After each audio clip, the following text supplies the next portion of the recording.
We found most of them were dentists. One person was prescribed opioids by 218 different dentists out of 232 total prescribers.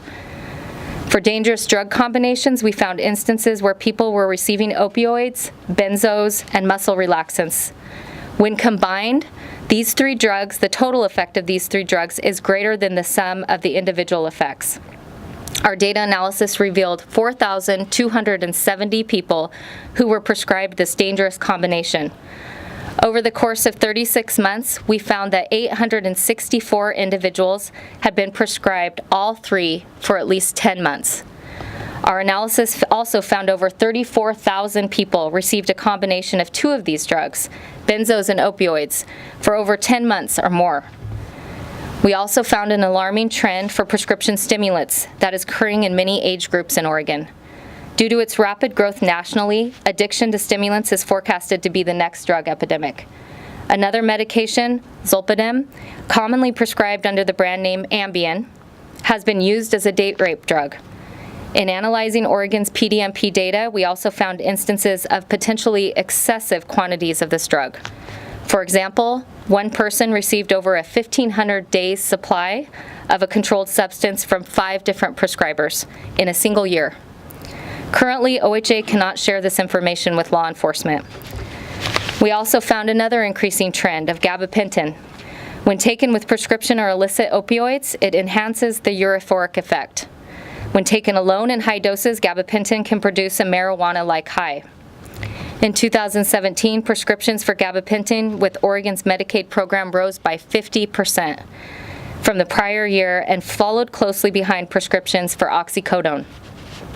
Oregon does not track this drug in the PDMP. However, other states have included this within the substances tracked and monitored. Oregon's PDMP is not allowed to evaluate prescriber practices and prescribing habits among peers. Some states, but not Oregon, produce prescriber report cards using the PDMP data. These show practitioners how their prescribing practices compare to their peers within their medical specialty. For example, a family physician can compare their prescribing behaviors to the average doctor. Oregon statute prevents report cards, as these would be considered evaluating a prescriber's practice, which is prohibited. Another area of significant concern is that some types of pharmacies are excluded from the PDMP altogether. This creates significant concern. For example, over the course of 1 month, an individual was prescribed 354 tablets of oxycodone and 171 tablets of clozapam by 3 different doctors. Because some of the prescriptions were filled at exempted pharmacies, they were not included in the patient's PDMP history. Almost all states have moved to daily or next day business reporting to PDMP by pharmacies when someone purchases a prescription drug. Oregon has a 72-hour reporting period. This delay extends the window and risk of problematic activity like doctor and pharmacy shopping by those misusing and abusing prescription drugs.